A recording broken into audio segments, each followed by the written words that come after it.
As 2023 draws to an end, let's look back at some of our most viral videos that hit your screen this year. In 10th place is Carla, who lost 90 pounds in 1 year. So before, I really didn't care and I would eat whatever I really wanted, and I would get a lot of Uber Eats and I abused that a lot. So I am getting fast food a lot less. I only get it a handful of times a year. It's very special every time that happens. It was fun ordering takeout until a certain, and then, I got really bored. When I started to realize I was overweight, maybe I was about 13 years old or 12 years old.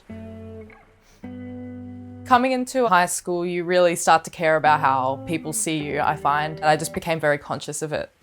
I remember I was in hospital due to ulcerative colitis. I was in and out of hospital 3 times in a span of a year, I can remember. And I remember the last time that I was in hospital, I was laying in bed crying all night saying, I need to make this change. I don't want to live like this forever. And that was my big turning point. And as soon as I got out of that hospital, I started doing my research on weight loss. And I tried to ingrain in my brain that we're going to do this right this time and we're going to do this healthy. I deleted all my fast food apps for no temptation at all. I would grab my laptop, go on YouTube, search up some workout videos and follow them in my living room or even outside. At my heaviest, I weighed 230 pounds and now I weigh 140. For me to finally see results after 2 months, it felt very rewarding, and putting those side-by-side photos of my before and after just made me more motivated to keep going. In 9th place is Tanas, a seahorse dad who breastfeeds his child. My son's name is Zarias, and he is currently 11 months today. I'm a seahorse dad, and I get hate for breastfeeding my baby. A seahorse dad we utilize that within the trans community because the seahorse, the dad carries the baby, and within the trans community, the father carries the baby. So hence the reason as to why we utilize the seahorse dad hashtag, just because we're fathers. Even though I went through the whole transition or whatnot, I honestly felt as if me having a child was out of the window because a lot of doctors say that you can't carry, you've got to freeze your eggs. So me carrying a child, no, I did not see that coming at all. So when I had found out I was pregnant, I was actually going in thinking I had COVID, and then went to the hospital or whatever because I was sick for a couple days. Went in thinking I had COVID, and then, hey, you're 3 months. I did not want to breastfeed him at all. But when it came to me getting further along into the pregnancy or whatever, I was kind of against the whole formula. We know best. Fed is best. And I just wanted a good head start when it came to my son or whatever. So I'm like, screw it. I think what got me was I was worried about what society had to say about me feeding. The reaction that I'd gotten behind the whole breastfeeding video, men don't nurse their babies, he's gonna live a corrupt life because he's feeding off of a man. A lot of the comments came from trans individuals within their own community. A lot of them. You're not trans enough because you carry your baby. You're not trans enough because now you're nursing your baby. You're making the rest of us look bad. My response to the haters is that we've got to stop living under a rock. We've got to open up our eyes and realize that there's way more than one way to live. There are trans individuals. There are same-sex households. They are all different, and if they were to take that into consideration, there'd probably be a lot less bullying and the suicide rate would go down because we're not living as just one way. In 8th place is Maya, who started tattooing at 2 years old. Since she grew up, she was painting, she was paint canvases with a couple of years. When she was 2, she asked if she can also tattoo, and I said, yeah, why not? And then she tattooed me. My first tattoo I did when I was 2 years old was just dots, not more, I think. Back then we just put her like a square and say, yeah, try to stay in the square. Because a 2-3-year-old children cannot paint, it's just scribbling around. Are you nervous before tattooing our friend, the Greek? Not so much, no. Do you already know which tattoo you're going to do? This one. She really tries to make the best tattoo possible. And sometimes it feels like she's very frustrated because then there's some stuff happen not perfect, but Have you ever thought it's responsible for Maya to be tattooing people at such a young age? I'm a professional, irresponsible person. So that's how we make our living. Like, In 7th place is Jessica Alves, who began her journey on becoming a mother. I have reinvented myself throughout the years with the help of the best doctors in the world. I have had every single body modification that I could possibly have. I am a woman, but I'm not a biological woman.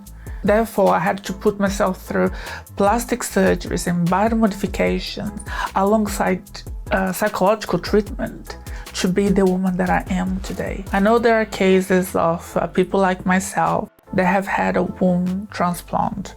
I've looked into it. It is a surgery that it can be done, but with risks. I want to be educated today and to understand the ways and the options that are available for me and a biological woman to get pregnant. For people like you, we have 3 options. We have what's called IUI, IVF, and ICSI. So IUI, what we do is we, in your case, we get a donor sperm and we insert the sperm into you, and then it just travels into your womb, and then hopefully you can get pregnant through that way.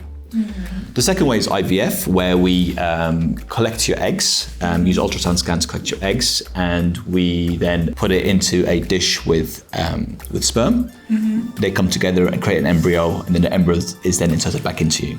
Mm-hmm. The third way is called ICSI, and what we do is very similar to IVF, where we do collect your eggs, but we insert the sperm directly into the egg itself, create a embryo, and then we put the embryo straight back into your womb, and hopefully you could get pregnant one of those ways.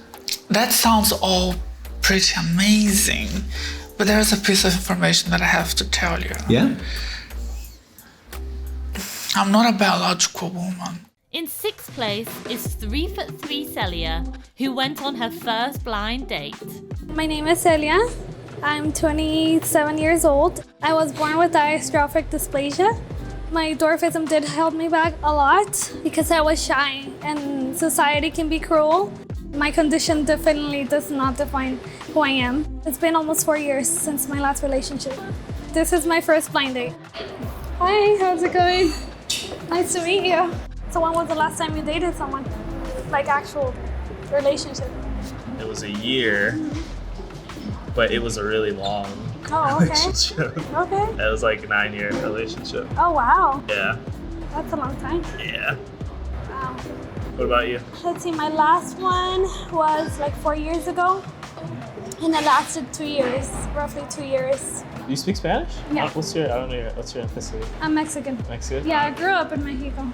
Oh. Yeah. So you were born there? Yes. What part? Guadalajara. Well, 4 hours away from Guadalajara. Oh, you could teach me Spanish. Yeah. That's what I do. In 5th place is Casey, who lost almost 600 pounds. My heaviest, I weighed 823 pounds. Come on, bud. Didn't do anything. I just kind of woke up, ate food, stayed in bed, sat on the couch, played video games all day. My lifestyle at my heaviest was kind of non-existent. Didn't really like people, didn't like being seen, I didn't like socializing, felt like a freak show. I didn't shower inside, showered in a trough tub outside for a while. And then I had sleeve surgery on my stomach. I had a surgery in September of 2018, bariatric sleeve surgery. I weighed 823 pounds. Today, I weigh about 245. I've lost over 550 pounds. Choosing to have the surgery is by far the best decision of my life. Yeah, I would do it again to this day. Yeah, that's a huge lifestyle change from where I was to where I am now. In 4th place is Brooke and Nguyen, who lasered their baby's face. My pregnancy with Kingsley was even better than my pregnancy with Amani. There was nothing to alert us that anything was wrong. It was smooth sailing right up until we had him. If you want to sit up, you can. Mummy's just got to put this on. Ready? Wow. Instantly, the moment he was born, they knew it was a birthmark, but we didn't know what type yet. And then we got the confirmation that day that it was a Port Weinstein birthmark. And then obviously later on we found out about the Sturge Weber syndrome. When we started Googling, that's when I started getting concerned because of the type of birthmark it was, and the pictures that are in Google Images scared the hell out of us. He had his first laser treatment when he was 5 months old. It was probably one of the most difficult decisions I've ever had to make. Were you scared when Kingsley went in for his laser treatment? Absolutely scared. I was, as a parent, like, it was one of the hardest things that I've ever had to kind of go into. I couldn't stay in the room. I actually left the room, whereas Dad was in there with him, but everything in me just broke. Have you ever regretted your decision to get treatment for Kingsley at such a young age?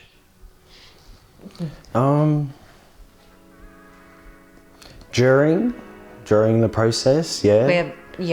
We had moments when he was crying and that, like, we were like, we don't want to do this again. And like by the 4th one, it was kind of like, do we go again or not? The whole thing was difficult, but would we regret it? Absolutely not. In 3rd place is Dominique, who had a glow up after her weight loss surgery. I was always a chubby girl growing up in school. On one day I can account that I was eating about 4,000 to 5,000 calories a day.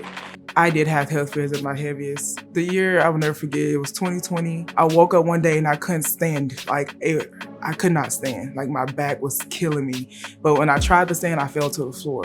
I went to the emergency room. I didn't know what was wrong with me. Literally crying tears because it was hurting to just barely get on my knees.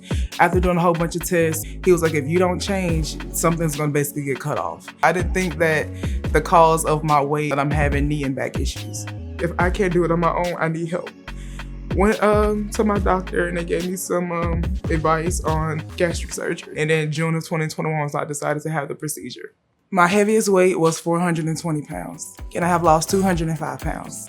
What attracted me to this type of workout is basically I don't like traditional cardio. I don't like treadmill. I don't like stair steppers. I don't like none of that elliptical. I like to build my endurance by jumping rope, outside, outdoors. Exercise makes me feel rejuvenated. I just block everything else out and I just go hard or go home. In 2nd place is Ashley, who gets comments questioning whether some of her children are really hers. I actually didn't even know what albinism was until my son was born. I didn't realize that something was wrong until I was breastfeeding him and he had on his little hat, and I thought he had like a lint stuck to his hair, and when I went to go pull it, it was actually attached. And so when I took the hat off, I damn nearly just froze. I was like, oh my gosh, he has a lot of blonde hair. I started freaking out. Like, I went in a total eruption of emotions because he should have came out my color and he did not come out my color. And I felt like somehow maybe the nurses probably swapped the babies. Like, something was definitely wrong because I totally believed that that was not my child. I was already being judged before he had even come home. Did you sleep with a white man? You had to have, because you and Dad are the same complexion, so how did you create this type of child? One day that Katie was crying, I was just looking at him and he was just looking at me, and I was just talking to him and he just smiled. And it was like, I just finally embraced it. Like, it was the way he smiled, it just melted my heart so much. And I fell in love with him. I wouldn't let him go. I wouldn't put him down. Let's start educating people and bringing more awareness instead of the stares, the comments. And in 1st place is Inga, who was born without arms. I was born without arms. Medically, that would just be called bilateral aplasia of the upper limbs. I'm getting ready for my date. Maybe wear some perfume so I don't smell bad. I'm definitely very self-conscious about it. Meeting someone that uses their feet for everything, it can pose a lot of questions. That's why I'm doing this, so that people can see it's not that scary. Hi, how's it going? Good, can I give you a hug? Yeah, sure. How are you? Good, how are you? Good. Have you ever done a blind date before? No, first one. This is my first one too. Nice, yeah. So do you work here? Or do you go to school, or? Yep, I'm in my 3rd year of med school. Oh my God, that's so cool. What kind kind of medicine do you want to practice? So I'm leaning towards psychiatry. Okay. That's definitely like where Wait, my that's so cool. interests are. Yeah, thanks. Oh my goodness. Wait, can I ask how old you are? I'm 27. Okay. Yeah, how about you? I'm 22, but I'm turning 23 on the 23rd. Oh, nice. Did they tell you I didn't have arms? No. Wait, you don't have arms? Oh my god, I know. Where the f did they go? Oh. I know. I literally had to like go out and find them. No, I was like, I wonder what he'll say about it. Yeah. I mean, you know, what can you say about it? Like, Yeah. Growing up without arms, it's like very interesting, right? Because you sort of live with it every day. So even though I feel like I have had to spend my entire life working to find new solutions to do things or to get places or to do what I want to do, it's the only thing I've ever known. So for me, it's not this, you know, crazy different thing. It's just sort of adapting in a world where you are not the standard norm, I guess. do you have a hot take on anything? I have a few hot takes. Let's hear them. Okay. Shoot. You're not gonna like the first one. One, cats are not my favorite animal. I think snakes and reptiles are. Oh, I gotta go. Secondly, very controversial take. I feel like ghosts exist. I'm sorry. Oh. Do I have any proof? No, but like sometimes something will happen and I'm like, no, like literally there's a ghost in my room. For sure. I think anything's possible. Yeah. Ghosts could be out there. Aliens are for sure out there. For sure. Maybe it's the aliens disguised as ghosts.